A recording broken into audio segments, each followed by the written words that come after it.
Week. I'm Sierra. I'm the president of the English Club. Cody's my vice president. I'm very happy that I'm apparently shotgunning Colite. But you know, that's not why we're here. We're here to celebrate Hispanic heritage. Yay! So today we have Dr. Donahue talking about his expertise in Southwest literature. Help me out because Dr. Kristin Waldo, who specializes in social interpretation, sociology, and criminal justice. And Maria Duarte, which she's looking for things to do. She focuses on a lot of American and Borderlands history. So, since we're talking, introduce yourself. yes. So, my name is Lorena, Valencia, and I am the treasurer for Spanish Club. And the goal of today, there are many goals, but essentially we just want to discuss as students, educators, people, why history is important. And I actually have something I really want to touch on. So this semester I started my internship for Senator Menrey Hunt. What does that mean? You can see over there. We're just and there is this program. It is called 100% Communities, and within this program, we're focused on creating accessible resources, but not just some that are accessible, but also competent to your culture, religion, traditions, etc. There's a section in this book that I would like to reference before we begin, and we're going to start with Dr. Donahue presenting a couple of texts or referencing texts from some of his books that he brought. I think the name is the most important of this chapter. So, knowing historical disparities, historical trauma, and resilience. So, when we talk about this topic, we're looking at historical trauma. We're looking at, I guess in this region it's very important to acknowledge indigenous/native history and oppression. We're also looking at sexism, homophobia. We're looking at social injustice in any of its forms. Let's see. So one of the focus points of this specific point in the program is to open up the dialogue for the significance of history, and we want to create a space where students and anybody is able to talk about their own historical traumas and their own resilience, and basically open up the conversation to whoever, not just in this case Hispanics or Native or Indigenous. We want all of the cultures to be represented. And the bottom line, as it highlights in the book, is to acknowledge our long history of trauma, adversity, and disparity. And we also want to heal from it, not just acknowledge it, as a way of forming a path where opportunities for health, safety, and resilience and success await. So I just wanted to start the conversation with that. We will move on to Dr. Dunn. Yeah, thanks. Sure. So I want to kind of pick up on some of the topics and themes that you just mentioned, actually. Because the passages that I'm going to read have to do with history, and they have to do with trauma, and they have to do with oppression, but they also have to do with resistance, and they have to do with resilience, and they have to do with survivance, and they have to do with healing. I think that they all speak the language that you were using, you were reading in important ways. So, my name is Micah Donahue. I'm an associate professor in the English program of the Department of Languages and Literature, and I focus on Borderlands, U.S.-Mexican Borderlands literature and literature of the Southwest for undergraduate and graduate classes in those areas, and I publish and present on U.S.-Mexican Borderlands authors and artists. So, because my background is literature, I thought it would be appropriate to read some passages. And the first one that I'm going to read is by Sherwin Mitsui, who's a Dene poet, a Navajo poet. he wrote the introduction to the recently published The Dene Reader, an anthology of Navajo literature, because it's vitally important when we're talking about the U.S.-Mexican borderlands to recognize that we're actually talking about many more groups of people than just two nationalities, the United States and Mexico. And so this speaks to that. But also the Dene Reader, our library has a copy of it in the Southwestern archive, which is absolutely worth checking out if you haven't looked into that yet. We have wonderful resources there. And I would highly recommend taking a look at this text, which anthologizes just so many incredible Dene poets, essayists, short story writers, and novelists. But Sherman Mitsui writes in the introduction to this text, Navajo poets and writers often refer to Dene Bizad, or the Navajo language, as the source for their written work.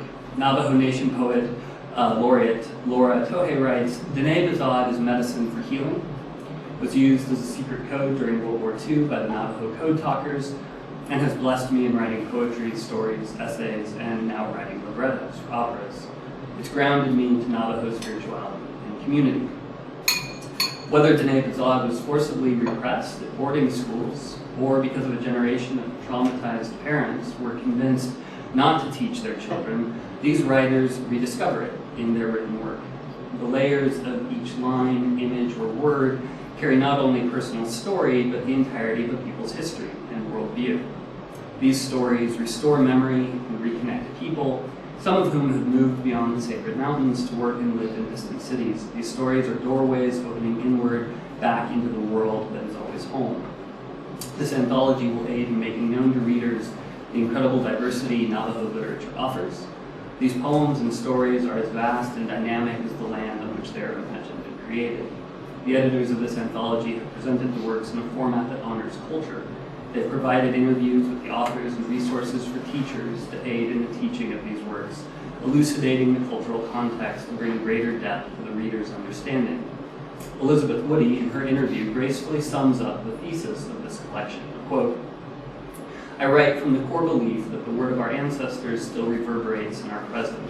It's a whisper in the grasses, moving in all directions. And with the publication of this book, the whisper has grown louder and cannot be ignored any longer. I'm just struck by how so many of the keywords you mentioned, right, appear in this introduction.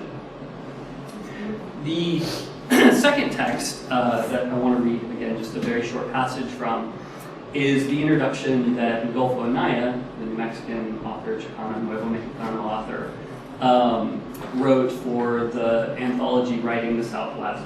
Kind of landmark anthology that came out in the 90s, collecting a lot of writers from the region.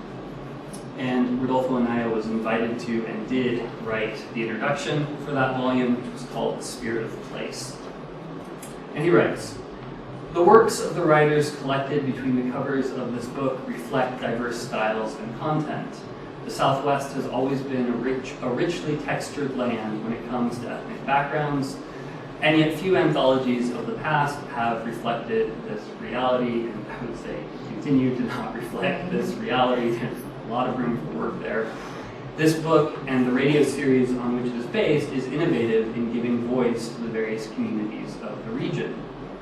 And again, just calling attention to that idea that we're talking about a pluralized space in terms of history, in terms of culture, in terms of language, in terms of ethnicities, etc. The writers included here infuse their stories with their own distinctive backgrounds. We write in English, yet our personal and cultural language is reflected in our stories. And he goes on, I once wrote that the true literature of this country would not be known until all the communities that comprise the nation are acknowledged. I feel the same way about the literature of this region. We, the writers, represent various and distinct communities.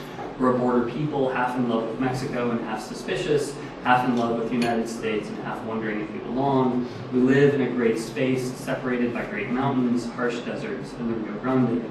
This book and the radio program that was the genesis of this collection helped span those distances. And then he better explains what he means by that diversity towards the end of the introduction or essay where he writes, quote, we are a multicultural, multilingual region. Here native languages mix with the high-tech languages of science, the languages of the people of the villages, los casinos mixes with the New Age lingo. The old dances for rain and harvest, prayer to the Santos mix with the boom of the latest musical fashion. And it's also, I think, really important to call attention to, and the last writer that I'll turn to in just a second, who really drives this point home in an incredible way, how much not only of regional history is reflected in this area and continues to be important in this area, but how the borderlands in the Southwest are truly a globalized space as well. Right? If you think about industry between the United States and Mexico and the factories and so on and so forth, right? We're talking not only about a globalized economy in the Southwest, but also, and this is so very important to understanding Rodolfo Anaya's work, global culture, history, languages, all mixed together in the Southwest as well. Sometimes violently and sometimes more peacefully. And the last writer that I want to turn to is one of the most important major voices in Borderlands theory and writing, of course, Gloria Anzaldúa. I think you have Borderlands La Frontera with you there. I'm going to read a very quick passage from an essay that she wrote called Borderarte, where she talks about the borderlands as follows.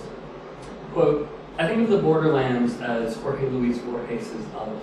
And if you know the story by Borges of Aleph, the Aleph is this microcosmic point that, if you look into it, allows you to see every point in space and time from every perspective simultaneously. It's an incredible story. Read it if you have time. The one spot on Earth containing all other places within it. It's like El Árbol de la Vida, which crosses all dimensions. The sky, spiritual space, the earth, and the underworld. It's also like El Cenote, the Mayan well, umbiligo, an umbilical cord connecting us to the earth and to concrete reality. The border in a constant Nepampa state, or in between state, Nepampa is a key word to understanding Anzaldúa's work. The border in a constant Nepampa state is an analog of the planet. And I think that that last line, thinking about the border as the borderlands as an analog of the planet, really emphasizes the ways in which, when we talk about the borderlands, when we talk about the Southwest, we're talking about an always already pluralized space, really a kind of accumulation of spaces and languages and histories and cultures. It's very much, to use a literary theory term, it's very much a heterotopia, right? If you know that term. But there's multiple spaces here, multiple places, multiple peoples, languages, histories, right? And so those point, her language really sums that up nicely. And I think that also is a great sort of place to now open up for more people to share their ideas about the borderlands and to invite comments and conversation about the ways in which the borderlands is always already plural.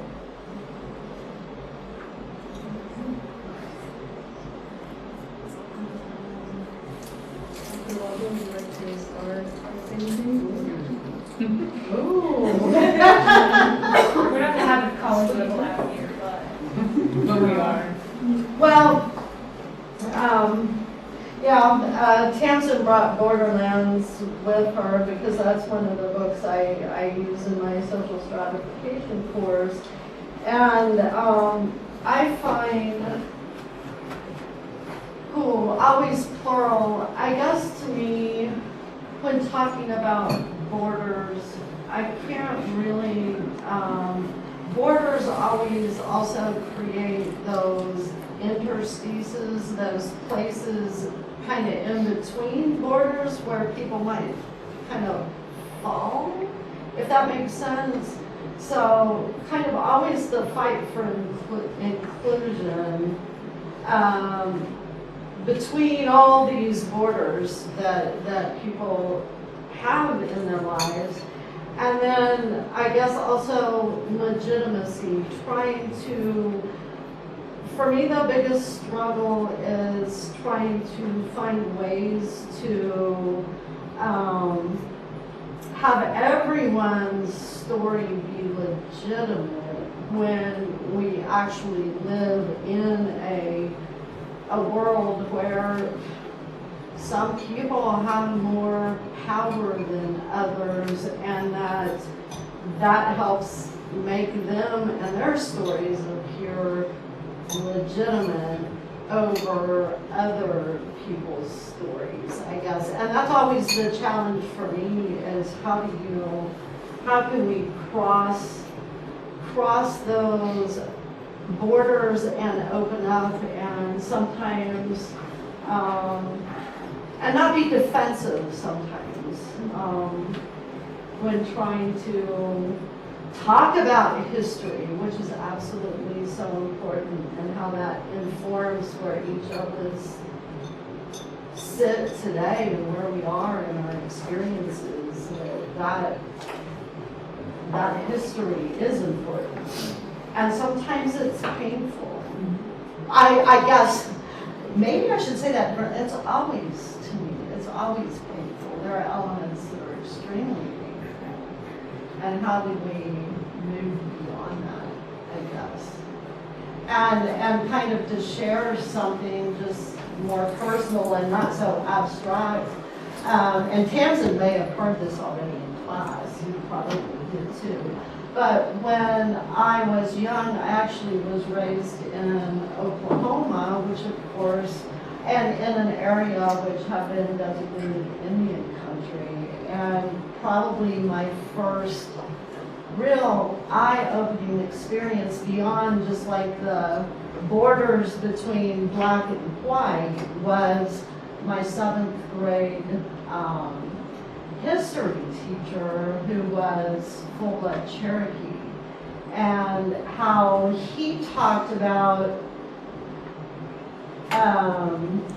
the past and how his life was, and it was so different than what I had learned and been taught.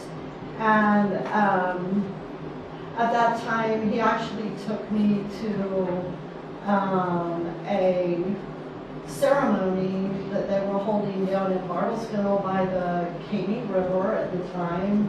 You can't even access that now. And I remember feeling really conflicted. I felt very honored to be able to attend, that it was something that I could attend, and at the same time felt very guilty that I was living in a place that had actually they'd been removed and then it had been taken from them again. And that's what allowed me to live there, was this historical process of dispossession. And that was kind of my first, I don't know, it hit me in a really deep way. And I always appreciated the experience, but I don't know, I'm just throwing that was an experience where and it left, and it still leaves me feeling very conflicted, I guess. So I'm throwing that. How old did you say you were? Or what grade? I was in 7th grade. 7th grade. So how old are you in 7th grade? Like 12 to 13. 13? Yeah. Very young. Yeah. And I had gone to the first desegregated school in my town, which it wasn't until I hit 7th grade where I was going, oh, these different histories, they actually matter. And because being in that desegregated school, it was like I didn't really catch some of the importance. And then I got to 7th grade, and all my friends that I'd had before, I never saw anymore.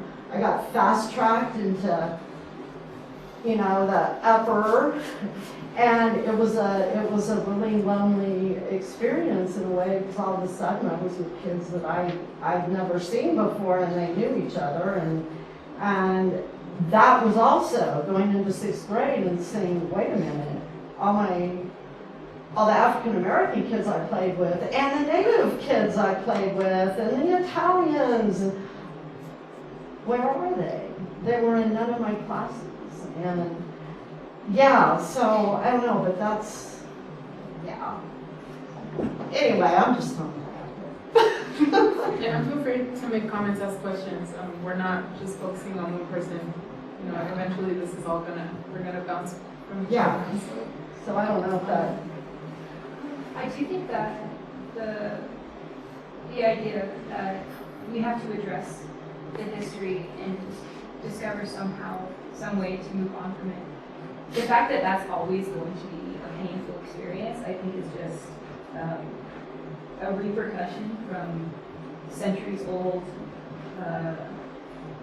colonialism that I don't think, it'll always kind of be there until we actually do address it, and then slowly things will start to get better, but I just don't think that just like kind of staying quiet about it and just like, yes, colonialism exists and not really doing anything to address the fact that it's still happening, it's always going to make it that much more difficult to create a safer space and a better place for other people to live in the future. Well, regionally, people live in such very different experiences that some of them have no clue what's going on, right? I grew up in Houston, which is a pretty, people not from the area don't know, it's a pretty diverse area, right? And it's it is literally today the most diverse place I've ever lived, and I've been in several other places, and yet, right? And I went to Indiana and I started teaching there at Purdue, and that was the widest campus. And students had no clue about some of the things we talked about, and things that I thought were standard things you learn and pick up, and there was just a complete lack of background. They just never picked up on those things. So it's like your reality is so different if you've never been exposed or you never had the chance to see, which is perhaps part of why it's so necessary to make these kinds of different experiences and voices known and integrated in curriculum.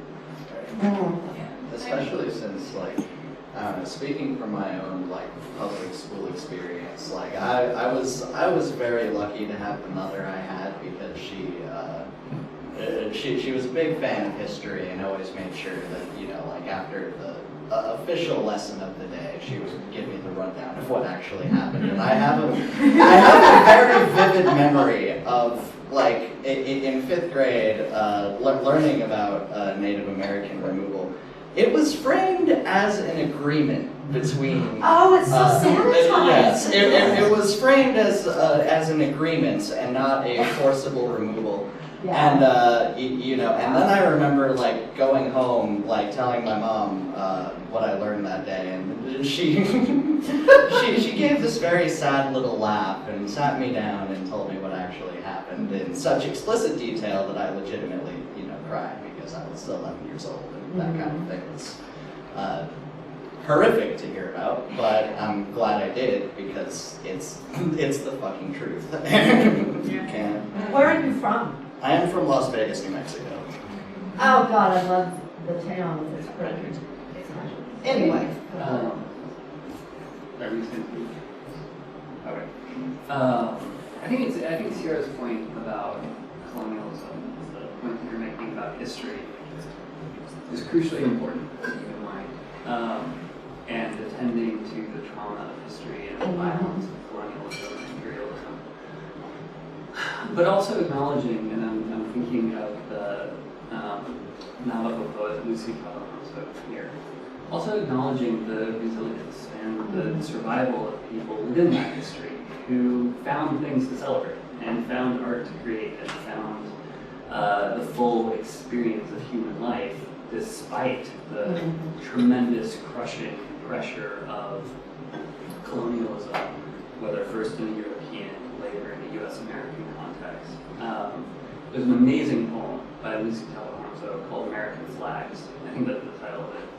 And what it narrates is Navajo women taking apart American flags, deconstructing them, and stitching blankets and clothing from the flags that they've unthreaded and rewove. And it turns into, as much as it is a condemnation of that history, it is very much a condemnation and a critique of that history. It's also a celebration of these women and the art that they're making and the material culture that they're a part of, the continuity of that culture, and the importance of weaving, which of course also becomes a metaphor for weaving together the verses of the poem. It's just absolutely extraordinary. I'm probably just going to continue to throw out literary references. I only like it's very boring, and so the literature. It's almost like you're an English professor. to follow up on that, so all these issues, of course, and I like that plural lens, because indeed, every one of us would have a very different story and experience. Teaching, for instance, U.S. history. So I get a kick out of the first day. I don't know what students are expecting the professor to look like. So there I go. So yes, I have to reassure them that the university didn't make a mistake. They do have the credentials. Yes, I have an accent. I have these looks and so forth and so on. But I'm going to teach U.S. history. So that in and of itself, could be part of all this claiming, belonging, and so forth and so on. Fast forward. The past, not the election, the Trump election, and the personal story there. My nephew was around, I think, 8 years of age or so.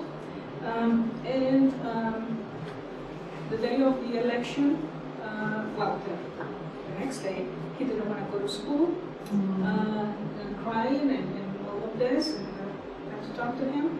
And I think that's a moment that many children around 8 or so lived, because they came to realize that they were perhaps not wanted, and that their families. So his point was, you don't understand, my family is going to be deported, grandma is going to be deported, and to reassure them, no, we're fine, we have our papers, there's only one family member, so, and I think that perhaps sums up all of this legacy of things that all of a sudden are there in your face. And I don't know, this younger generations, what they might do with that. Either they become more Americanized, or maybe they do something else with that. But, this, and all of the points that you've raised, it's constantly going back to that history, that 1848 U.S.-Mexico War. Yeah. And Alejandro wrote a paper the other day about the manifest destiny, and kind of informing ourselves and educating ourselves to that, confronting that history that brought about these ragged edges, the borders that were being inhabited deliberately. And I think it's more so here for New Mexico, because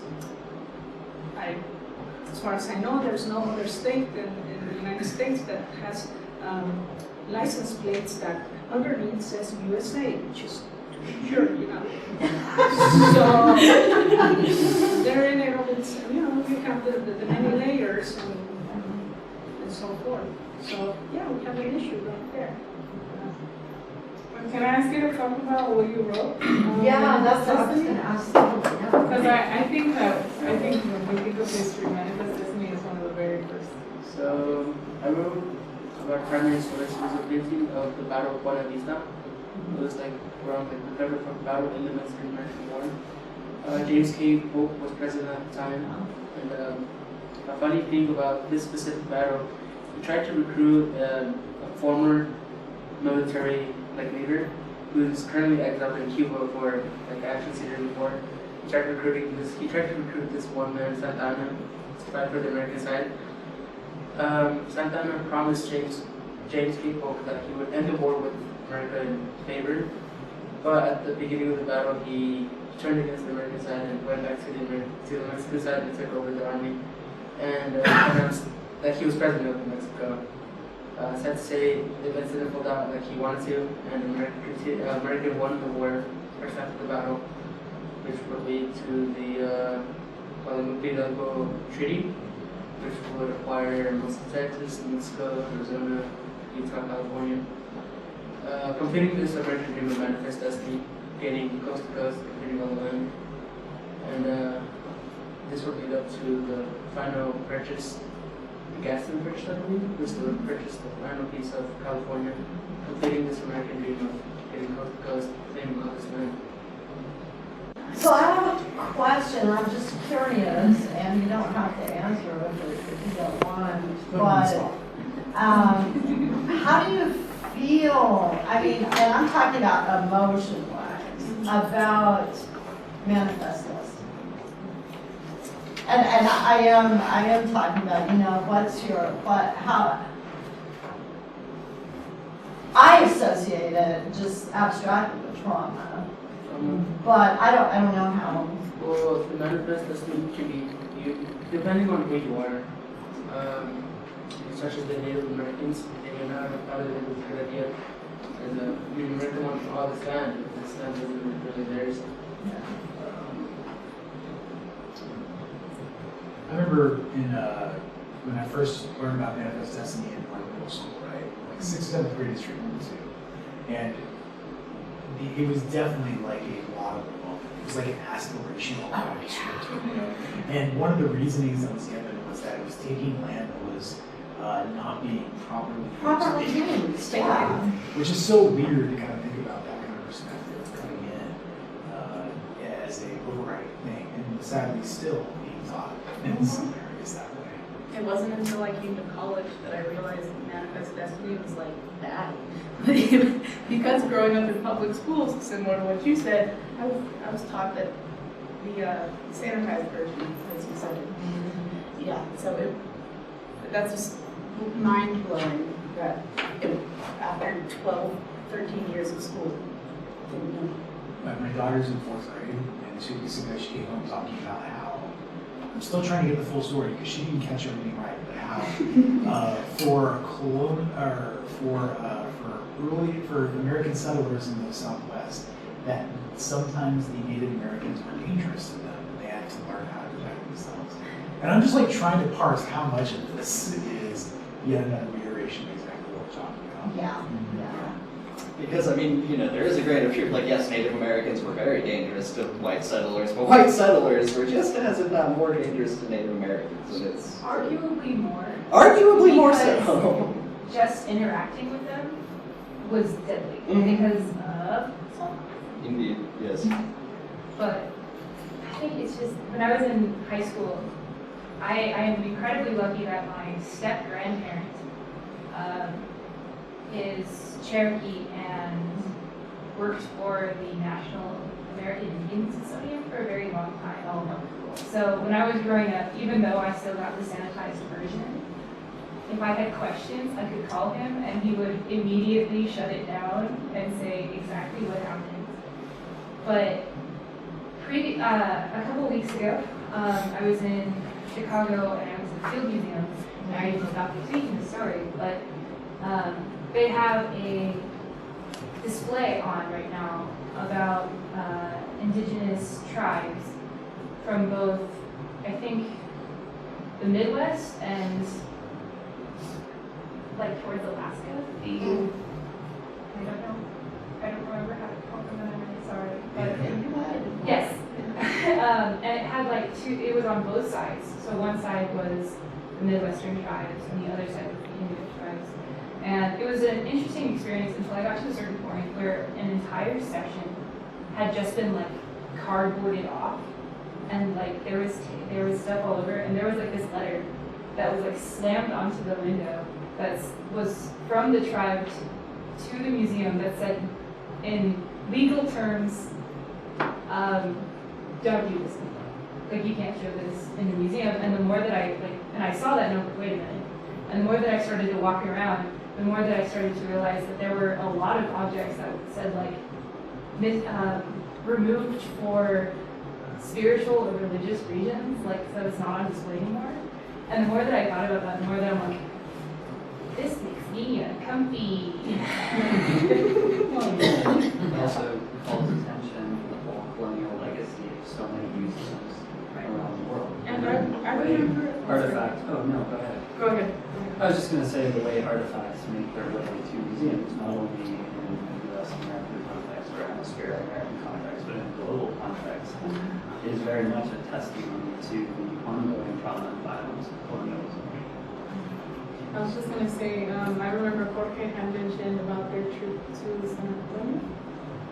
Could you talk a little bit about what you saw? Well, we went to San Antonio for Spanish Club last semester. And we went to like the missions, we went to the Mexican Coast Guard, or the Mexican Cultural Institute, and we did a bunch of stuff like that. We went to the Mariachi Festival.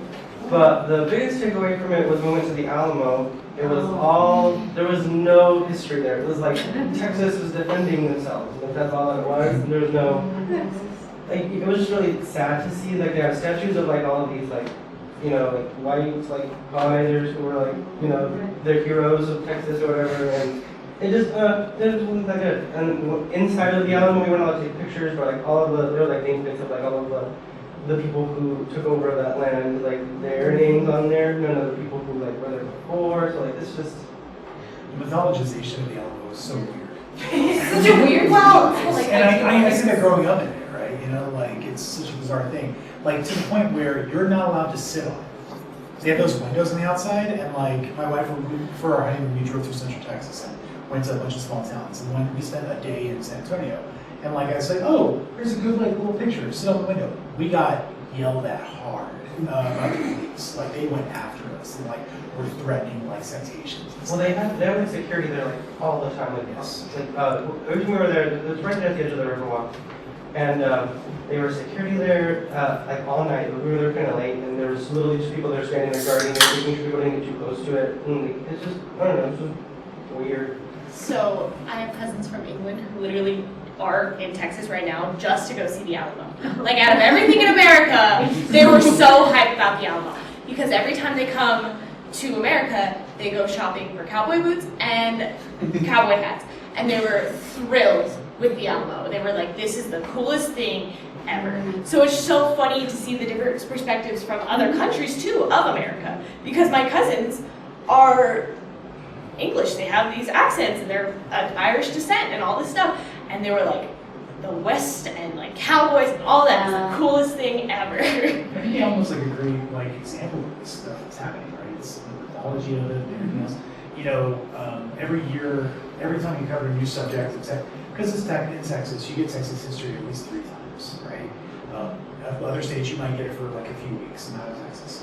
And you know, every time it's like they have to back up and tell you, well, let's tell you a little bit more of the real story of what happened. You get a little bit more. But it wasn't until high school, Texas history, that you learned at all that maybe the Texans weren't right in the Alamo, right? Maybe there was some reason to the case. But I think it's important that instead of into high school, if it's not appropriate for younger children to realize the traumas, then they shouldn't learn it. But they need to learn it because without history, then we're just gonna keep going and messing up. But if we know this already happened, it didn't work out, let's try a different approach, or let's see what else we can do. But it's so vital to keep history, because even though these people who are statues and all this, they're awful, they did do something to become a statue. So research why they're up there. What else did they do? And who had been traumatized by them? What did they do? And how did they come out of it? Did they create new art, like you were saying? Like,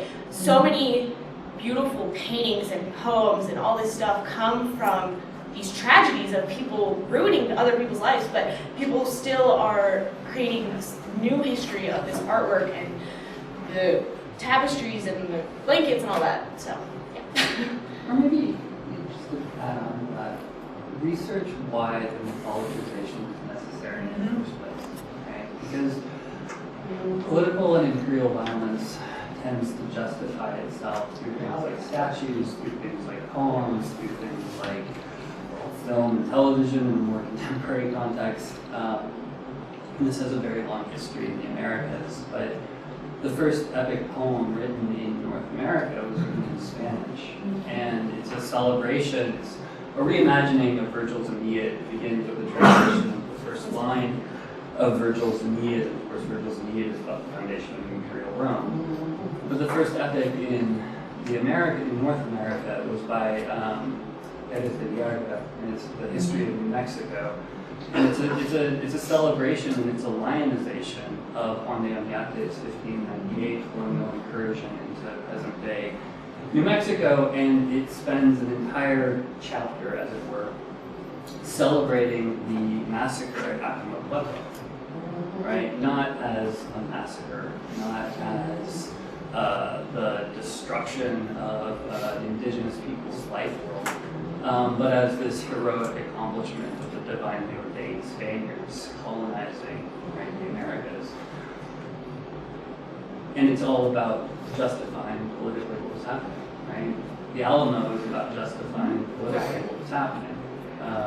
And it's about, in this case, literally whitewashing the history and turning it into something celebratory.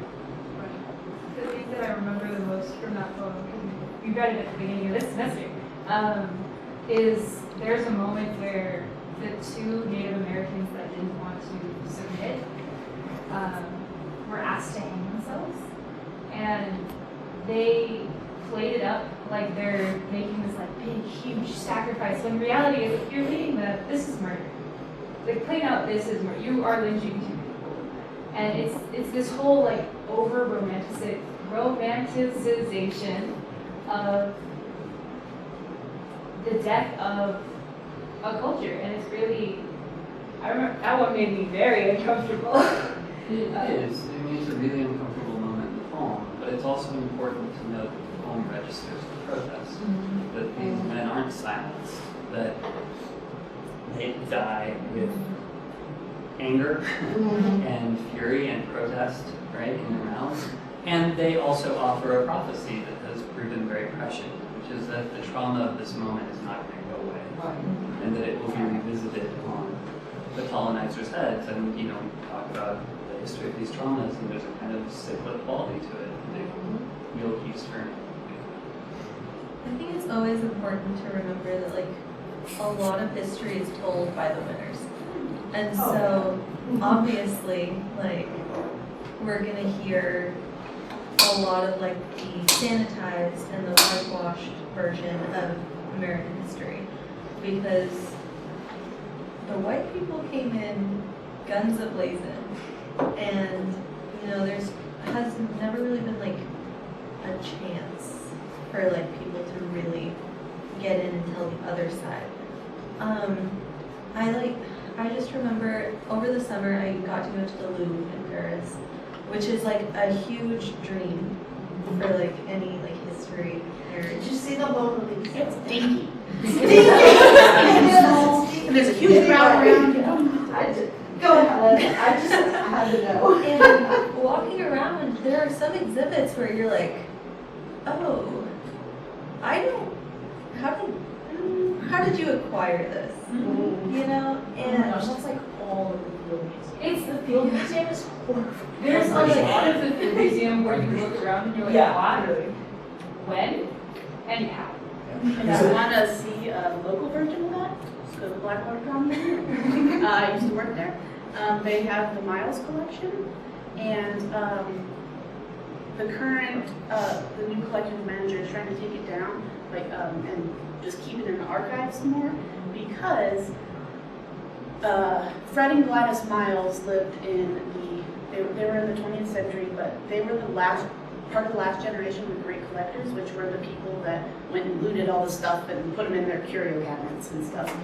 And so they were the last of that, and what they did, kind of funny but also like awful, is that they would loot things and then put it on display in their gas station in Roswell. Yeah, and then Eastern bought that collection in the 60s. And then it's on display. And there's lots of like crazy stuff in the archives that I can't talk about. But the stuff on display. I think I know a couple of them. Yeah, but the stuff on display, they're like the more like well put together pots that are still in mint condition and like beautiful and everything. And I had never thought of it until just a few months ago when I was talking to the new collections manager about her trying to take it down and everything. She's like, why are those still in good condition? They were part of burial sites. Like, those aren't ones that people use every day. So these were pots that were buried with people, and Fred and Gladys Miles were like, yeah, that looks cool. And then they put it in the gas station. And I remember tucked away in like a corner in the basement, there was a Egyptian mummy, and I was like, We had an Egyptian mummy. no, like in the Louvre. Oh. yeah, I can hear that. So that's the latest. It was the least busy corner of the basement. And I was like, oh no. So, a dumb joke, but then, you know why the pyramids are in Egypt, right? So the British couldn't fit them on boats. I mean, it's a joke, but also pretty accurate. So it might seem like a weird. And I think he took his asking for the Rosetta Stone back. They are. There was actually a really good, John Oliver, but not last week, the week before, about museums and attempts of repatriation and provenance. My history low class, I showed part of the thing about provenance because it's all this things we're talking about here. But yeah, and it's a really interesting kind of consideration of the same subject. You can find it on YouTube. Yes. It's John Oliver's last week tonight. For history buffs to love. History museums, because you're like, this is dope, this is really bad. This is awesome and also a crime. Yeah. You're like so glad to see it, and then you're like, wait, why should I be able to see this? When I went to the Field Museum, they had an Egyptian mummies thing. It was horrifying how many mummies they had. I was like, how did y'all get so many? Well, And I was like, are these real? And they were like, yeah, most of them. And I was like, No, the thing that they have a fake pyramid, like built in the Field Museum next to the attic. They have like this area for the traveling exhibit. It's on Africa right now. But they have this fake pyramid that was built, and like you can go like down, and then you can go up, and then you go all the way down again, and you're like in the basement. And they have like the sarcophagus, and then there's like a sign that's next to it that says, this is, I can't remember if it said like this is not real or not, but all I remember is like the mummy is not in this. And I was like, where is it then? It's like if it's not here, it's gotta be somewhere, right? But it's just this whole thing of like, there is pain still from colonialism, and it's not just here. It's it's everywhere, and I think it's only now that like people are starting to try to heal. Especially, well, like with, I can't remember. I think India asked for the Queen's Stone back, like the Queen's crown back, and with Egypt asking for its things back, it's slowly starting to fix. Things are slowly starting to get better, but I'm not 100% sure that they will. That being said, we're almost at an hour, so I would like to transition to our next speaker. Who will be? No, there isn't. Doesn't matter? No. Who's not going to speak? I thought you guys were going to speak. Oh, I'm so sorry. That's fine. We can talk about it. Yeah, we were just good. Let me just bring another point here then, talking about all of these issues, to the lengths to which institutions or even the nation goes to strengthen a particular version of things. We are almost into 20 years of the Homeland Security. Yeah. So that's, the shift of policing. And again, the focus on the borders and although you're saying things seem to be getting better, but then you've got these institutions that somehow kind of, again, and so Duarte, kind of touch again the scar, the border. So it's kind of a cyclical thing. What was it like before that? 20 years ago? Like, Before Homeland? yeah, what was it like? Well, I've lived quite a bit of my time outside of the United States, and so before, I used to actually kind of like, for example, to get on a plane. But coming back to the United States finally, I don't know, everything is different. The level of surveillance that goes on compared to what I was used to when I was young, I'm just going, and not just overt from like law enforcement or some federal agency where everything's always being surveilled somehow, but down to our voluntary I mean, we voluntarily are surveilled, so that it's like, it's creepy to me, because I feel like in touting all this freedom that we're supposed to have in this country, I guess, that I grew up hearing, I'm going, oh my God, I don't feel. And it feels so natural to us, like my generation. Yeah, I know. We're like, yeah, And for so me, it's like, oh, so I don't even have to pull over anymore if I'm driving on a turnpike going to Oklahoma. It's just automatically, the camera automatically takes a picture of my license plate, and a few weeks later I get the bill. And I don't know, that I find disturbing, plus rhetoric. I know when I came back to the United States, I left for specific reasons, but when I came back, I was shocked at how much things hadn't changed as far as intergroup interactions, and how things had actually, for me and my perception, I'm going, oh my God, they've gotten worse. It was like the KKK could openly demonstrate in Tulsa, Oklahoma under freedom of, and I'm going, oh my gosh, I can't even imagine. I thought we'd gotten rid of this, So I don't know. I think it feels. Reinforcement of that colonial. Yeah. And how effective these institutions, right? Yeah. And how they are presented, and we give in. Supposed to be keeping us safe. We don't want to look suspicious, right? And Right. if you put that into the border, that's even Yeah. worse. So It's even worse. and it comes back to that idea of foreigners in their own land. Exactly. And the fear, like what you were saying about your nephew, and I know I had students who, I don't know, I can't, it's tragic that we're in, that people are living in that fear. From a personal experience, I came from, I went to school in Albuquerque.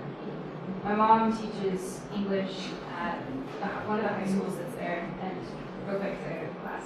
But she's had kids who are dreamers. She's had kids that are illegal, and the only reason that they come to school is because ICE can't get them on school grounds. And it's truly a terrifying thing that it's truly a terrifying thing that school is the only place that these kids are safe. Which I'm seeing lots of reaction over there. I'd love to hear. Keep going. No, okay, I'll finish real quick. I mean, school should be a safe place for kids, but it should not be a safe haven for children, because that's messed up. It's real messed up. Okay, sorry. Yeah, so we have Stephanie, who's a dreamer, and we have the honor of having her some classes. Welcome. Yeah. Speak. I want to hear it. I'll be late. Speak. I was born in Mexico, in Nueva Sonora. I came to the United States when I was 2 years old. My siblings, I think, when I was 7, my sister was 8. We're all from Mexico, so we're all technically legal, but we're all, my siblings, we're all dreamers. We have DACA. Thanks to that, we're able to study, work, we have a social security number. But it is kind of scary sometimes, because if you do something bad, you get taken away, you get the DACA taken away, and you can get deported. And then, we can't even go back home. yeah, we can't go back home, we can't go to Mexico, we can't travel out of the US. Thanks to DACA, we can travel in, on a plane, but in the US. So yeah, we have to be careful with the planes and everything, so we don't leave the US. We can get deported, not just by leaving. And then, the only thing also with DACA, the only thing you can get papers pretty much right now is if you marry into it. So if I marry somebody from the US, I can get papers that way, but technically since they haven't done anything for it, we're yeah. Someone that I'm related to is also on DACA, and they're a dreamer, and whenever COVID, so this person was working in the laboratories in Tricor back in Albuquerque. So they were literally front lines whenever COVID was happening, and after things started slowing down, Tricor called them and they were like, you need to update your work permit or else we're gonna have to dismiss you at 30 days. And whenever they tried calling their lawyer and saying like, I really need this work permit, like this is the only way I can help my family with the paycheck that I'm getting, because they're getting paid pretty well. The lawyer was like, everything's backed up right now with the government shutting down for a couple of days that they were shut down. And with COVID, everybody's trying to renew everyone who had DACA was trying to renew their papers. They're just so backed up. And eventually that person did lose their job because they just didn't have the work permit. They couldn't go to school for a while. It was just, they were in like this place where it was quite literally out of their hands. Yeah, it got really bad during COVID. Like you said, it got really, like a lot of people were trying to renew it. And our lawyer told us that we should do it like even a year before we have to renew it. And we have to renew it every 2 years. So, yeah, and then also every 2 years, if you renew your DACA every 2 years, you have to renew your license. Yeah, because they have a special imprint on it, which, again, there's classifications within society. So it's an ongoing, constant. Yeah, every 2 years you have to renew it. So as soon as you get one, you're turning around and reapplying because you got it. And then, of course, I'm sure there's financial burden with that as well. Yeah, you can get also, depends on like if you just move out or anything like that. If your DACA decides like whenever you're like eligible to do it again or not, like if you're able to renew it. I recently renewed mine. Yeah. Yeah, so that's another issue, right? That we, unless you came to know that you were in that particular program, but as an institution, I don't think we have an open arms type of dreamers. No. So that's, another of the many issues that we silence, we don't talk about that, and that we claim to be educating the future citizens of this country.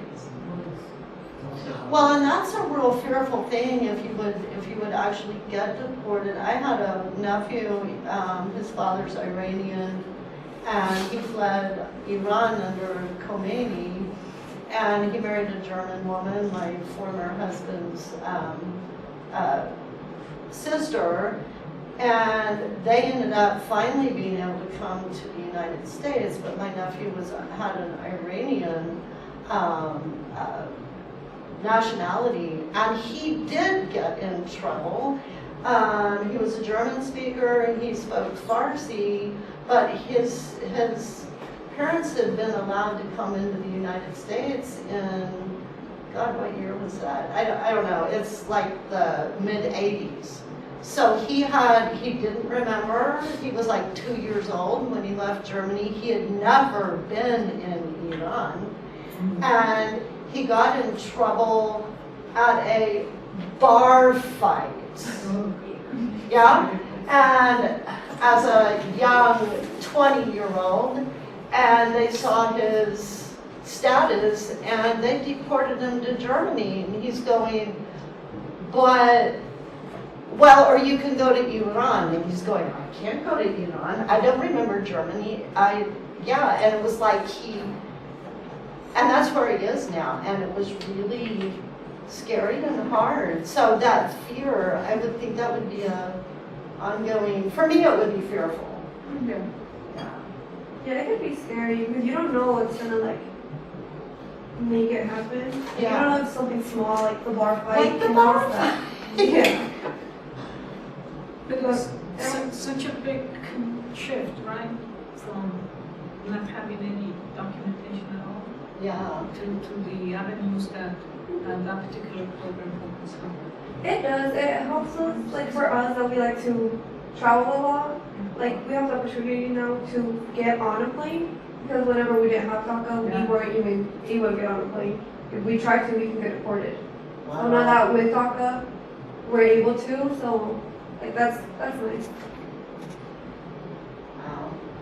Well, a minute ago, I was gonna say how, like the history of racism and violence that informs so much of what we're talking about. It permeates the very language that we use and the way that we use language to categorize human beings, right? So that now we speak of people as illegal, right? Which is a ontological claim of their being. Right? They are, in essence, as human, now has been rendered outside of the law or a rupture of the law. And it's, you know,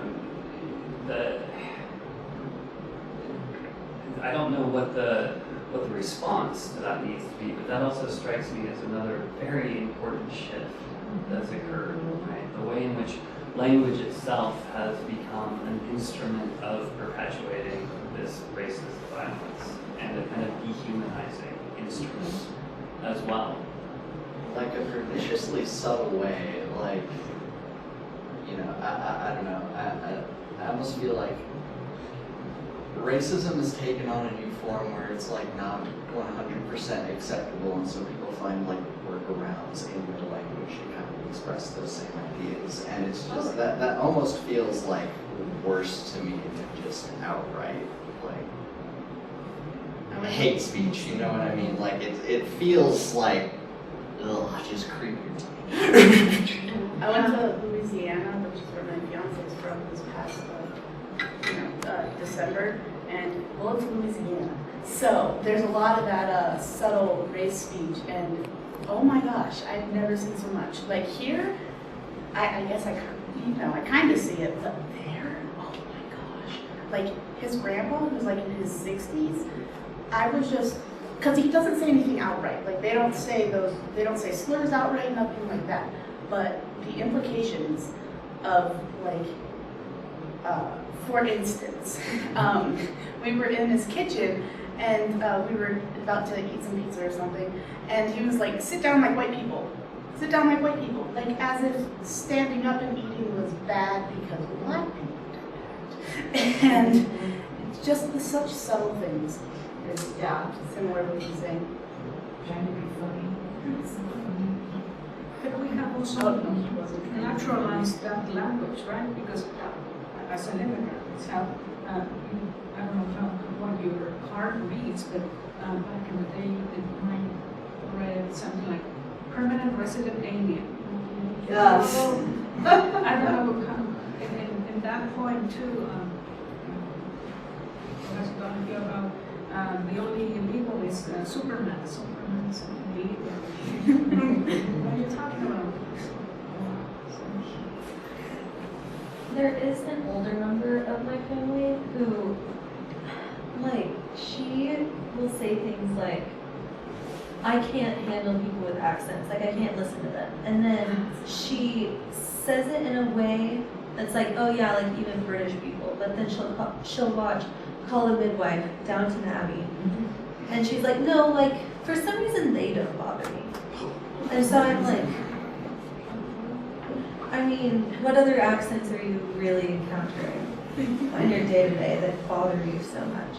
And I think, like, I don't know, whenever you're, like, white, people say some really brave things to you because they think that you'll agree. And then you're like, right, the stereotypes and talking about the trauma and the pain, last names, if you have Lorena or Hernandez, there's even that suspicion. You went, oh, do you speak English? Oh, you don't have an accent. So yeah, it's very much there, which is, I think, too, for us as educators, the challenge. How do you empower those students to be proud of their background? And I think when you mentioned about those ancestors being absolutely resilient, you are the product of those brave people. Otherwise, we wouldn't be here. Yeah. So that's just an enormous job. I don't know how to do it or how well can we do it. But touching that again, it's fine if you speak Spanish. You should. We have an issue in this institution and to get a bachelor's in arts, you need a foreign language, or largest department, Spanish.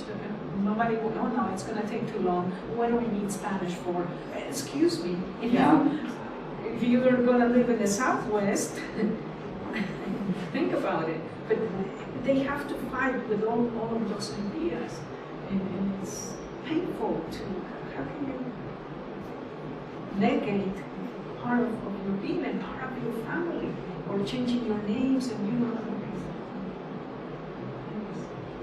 I just want to, it struck me to see, you know, how are people proud of where they come from, and I think that's my main goal, is to represent always where I come from, who raised me. My parents are from Mexico, and I consider myself Mexican American, and I was born here. And that's because of my cultural ties. You know, I have a hard time letting go of who I am, and constantly traveling to Mexico, coming back, and having to, you know, just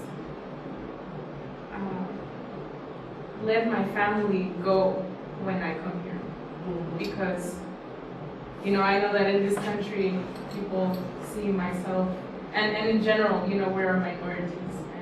And that's what I've learned through, you know, studying sociology, studying language, and literature, understanding how other people view me. And I don't consider myself a minority. I don't associate with those terms, but I know that when I speak about myself, I have to refer back to that, because that's how others view me. And you know, I'm very proud of who I am, and maybe sometimes a little too proud. And I feel like although I can relate to you as being an immigrant, you know, I was born here, and I can't relate to you having been born in Mexico and then traveling here.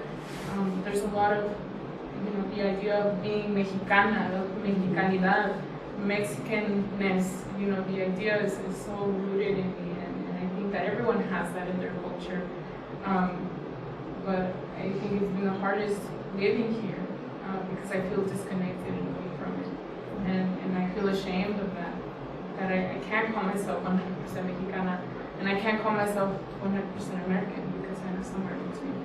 And that's why I really appreciated Professor Waldo's class last semester, or 2 semesters ago, with Gloria.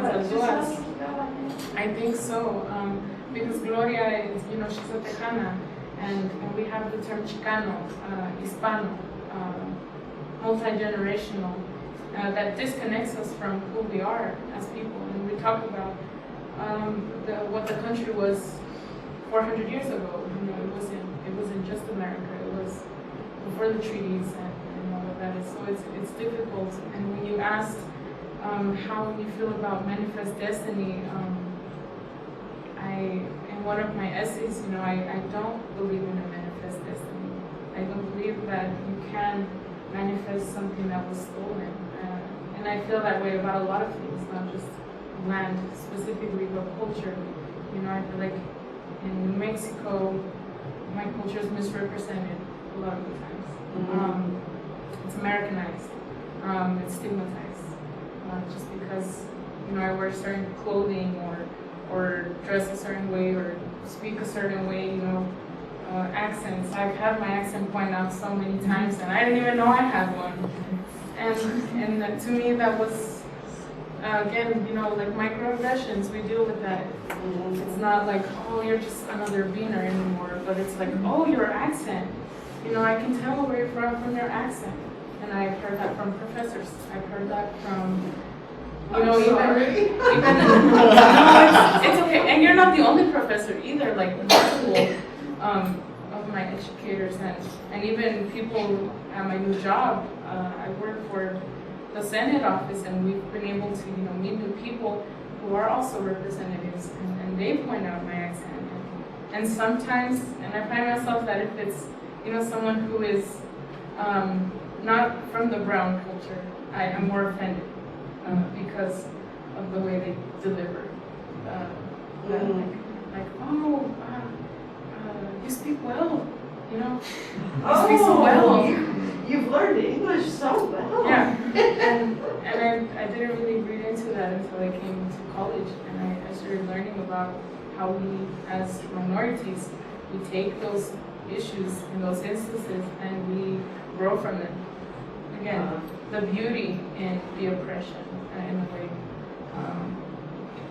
I don't know, I just felt like sharing that because that's the purpose of this whole conversation, is so that each and every one of us, if you are, I remember I interviewed you, you said you were French, German, Italian maybe, or no, just French and German. And you know, like I wish I knew more about your culture, and you are from German. German, well, kind of the French, Alsace-Lorraine is my dad's heritage, and then Sami, Lapland, or as they were called. And I know Bobby's Hispanic. Grace, I'm not sure. A little bit of everything. What about you? Mostly Irish and Italian. Irish, Italian, Mexican. Just all the whites. Just my 23andMe map was just. Same, like Britain, Scotland, Ireland, the white. Oh, white, The yeah. white. That's the label myself, I would label myself Mexican American as well. Mostly Irish. Mostly French. Human. Oh, I did remember we talked about yours. You were strongly from a Mormon family. Right. Anything else? Irish, Welsh. So, my parents are born in Mexico, so I'm a citizen. They came over. Same first generation. My parents are from Guatemala, but I was born here, so.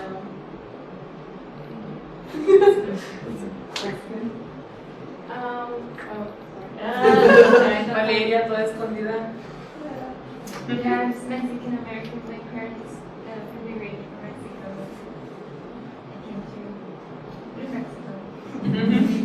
Well, see, I'm really lucky just because I have an older sister, and she was born in Mexico. Just like my friends kind of brought her, so like when she graduated high school, it was around the time when like all of the other shit was coming out, like the DACA stuff. It was easier to get like you know permission to like stay here and then go to school. So my sister didn't get to go to college because she was undocumented. She didn't have like any permissions to be here to study or anything. So I'm technically the first person to go to college, but my sister is 7 years older than me. So like just 7 years difference. My sister didn't have papers, but I was born here. Like I have full citizenship and everything. And like I just have a lot more opportunities than she does. It's like it's just It's difficult as well when you're from somewhere else. Like me with my family from Mexico, but like you're too American for them. But over here, I'm too Mexican for the Americans.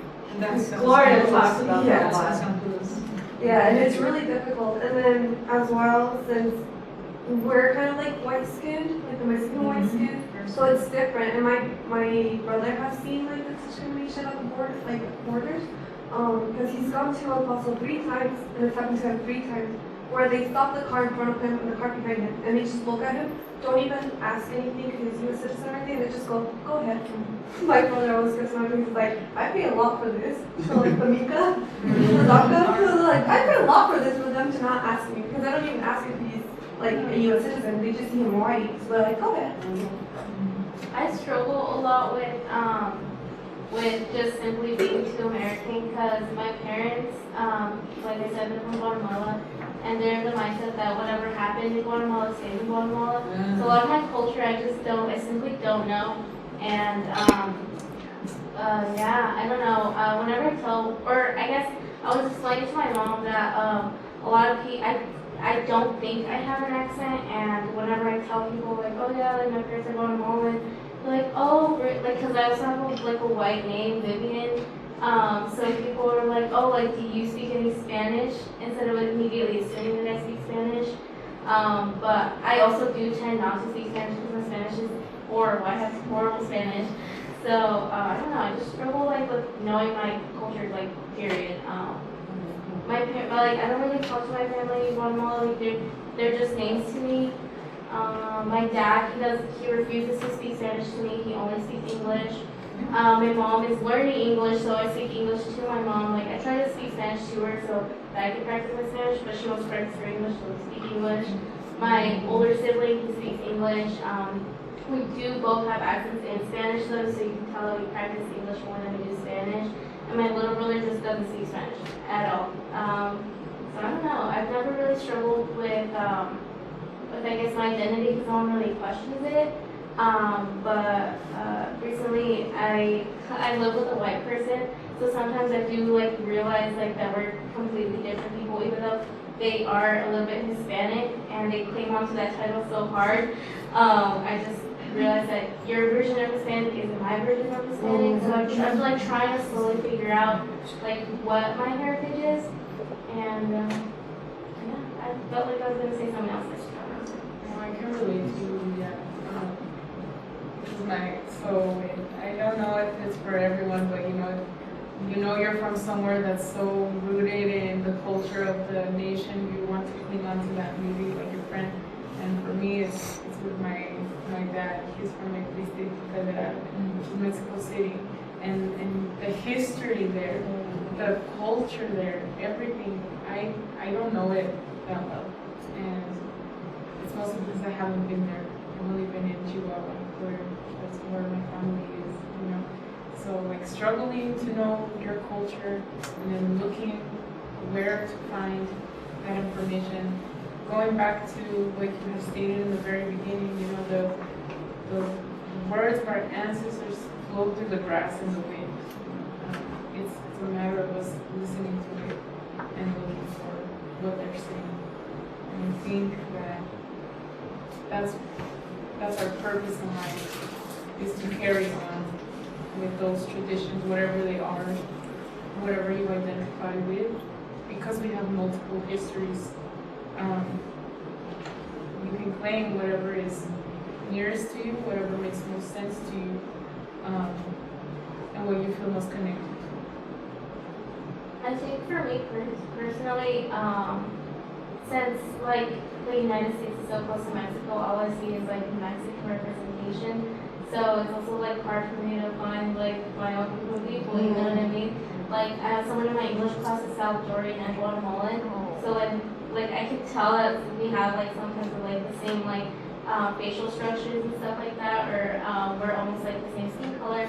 And I like try to like cling on to like us relating to each other so hard.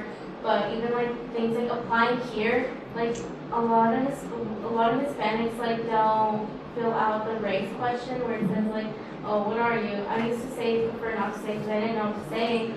But just recently I was like, well, I'm sure at some point my people were colonized. Like my last name is Gomez and Solis, so I'm like, I'm sure at some point I had like some white mixed into me, so I always fill out white. But every time I do that, I feel like a little piece of me is like broken off, like of my my Guatemalanness,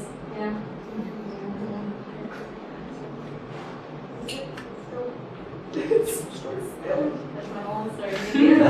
Well, that's another absolutely important point that you raised, talking about trauma, the layers of trauma, specifically in Central America. And that sort of not talking about the history, that generation, the issue of memory is so profound.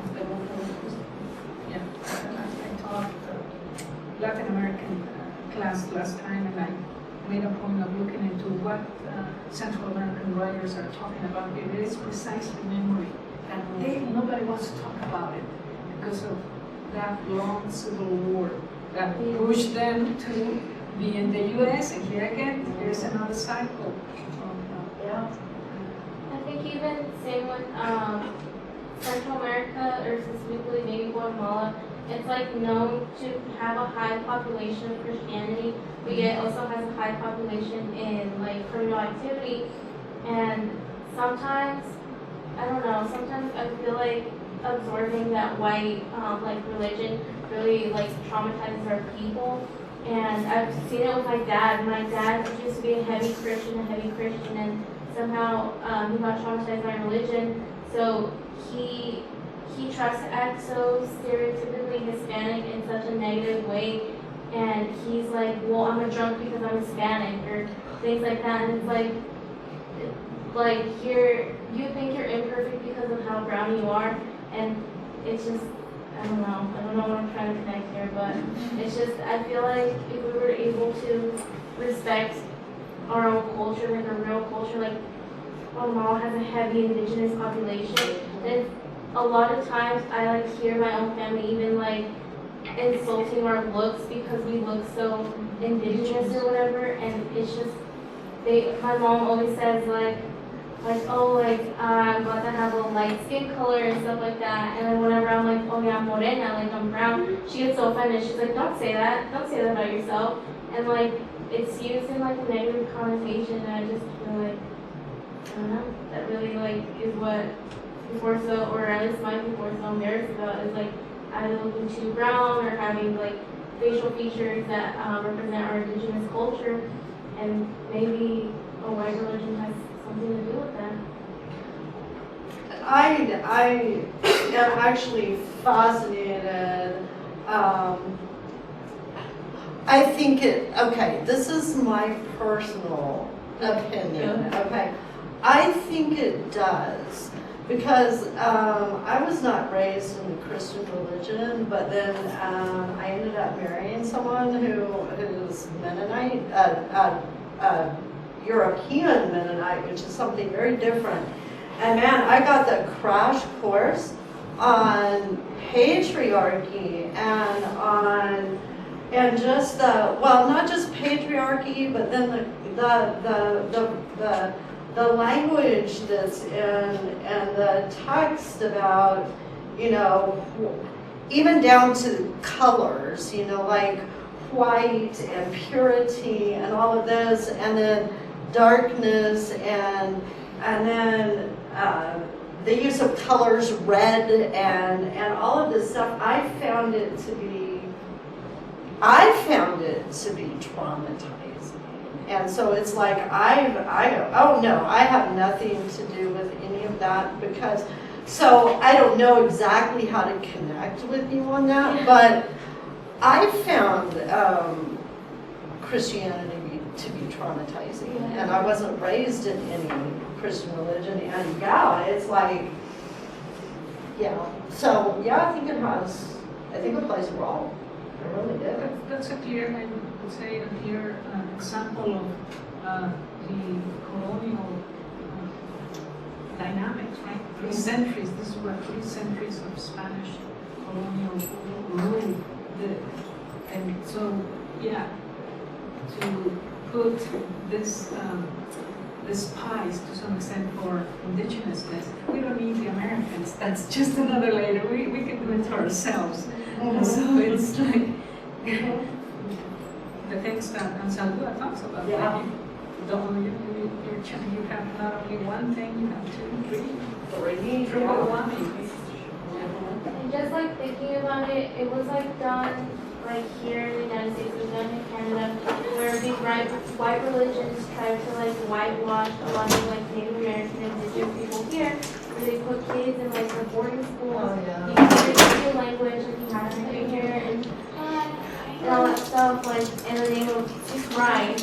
And I personally am Christian, and I'm like of the mind where we need to like rebuild or reform our own beliefs, because I know that Christ, I know, would never ever suggest doing such a thing of genocide. My mind is just exploding, and it has been ever since you opened up and did anything. So 68 years ago, I was born in Gallup, New Mexico, and when they told my mother that it was a little girl, she said, "Oh no, I wanted a boy." And the nurse picked me up, and she was going to leave with me. She was an Navajo. The first person that held me and loved me was a Navajo nurse. And I was raised in Raymond, which is a Mormon community, and There's Navajos on one side and Zuni Pueblo on the other side. And I went to school with the Navajos, I went to school with the Zunis, and I loved them all. I had no problem. I even wanted to be brown. I did. Yeah, I I always did that wanted too. to be brown. I would suntan and then I would dye my hair because my hair would bleach out. So I'd dye my hair because I wanted to be an Navajo. And I went to 7th and 8th grade in Rima, and then we lost our school, and I went to school in Zuni. And the Navajos and the Zunis didn't get along too well. They have different religions, different customs and everything. And the Navajos did not want to send their kids to Albuquerque, to the Albuquerque Indian School, to boarding school. So they got together, and in 2 years, they formed a school board and opened up a school in Rima, which is the first Navajo school, first Native American school.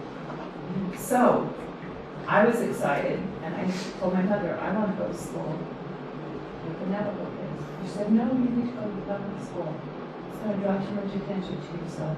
I went to school my junior and my senior year, and I even got to go to court and testify about the school and talk about it. It was a beautiful, wonderful experience. And what I love is that now they're writing their stories, and before it was just oral, and it usually came from their grandmothers. And I've sat on many dirt floors in Oregon. I've corded wool while they wove, and it's, I don't like mutton stew, I'm not gonna lie. I don't, but I love the fried bread, obviously. And I love the experiences that I had there. And I learned a little bit of Navajo, and I feel very lucky for that. And I was the first graduate from the Navajo School Board, and I'm very proud of that. And Pete Domenici and Manuel Lupon came to our graduation. Amazing experience. I have never had a problem with brown or white or whatever. What, and I shouldn't say this, but I will. I feel like I might be safe in this group. I never knew about accents. I never noticed. You know, and I can talk. My kids say, talk like a Navajo. And I can talk a little bit like Navajo. I never noticed accents until I came to Portales. Oh my goodness. There is such a difference in the west side and the east side in accents. Y'all know what I'm talking about. All right, that's what I got to say. Yeah, Portales has an interesting. Oh my.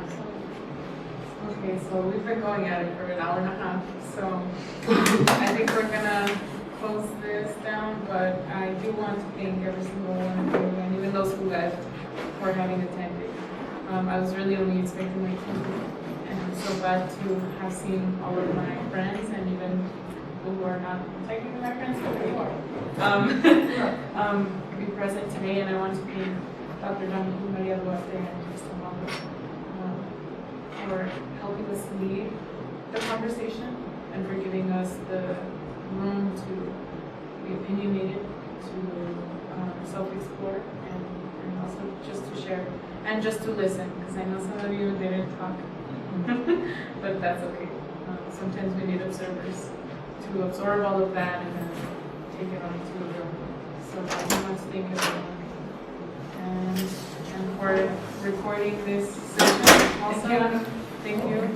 And yeah, we are all dismissed. Please take some chips or something. I bought so many.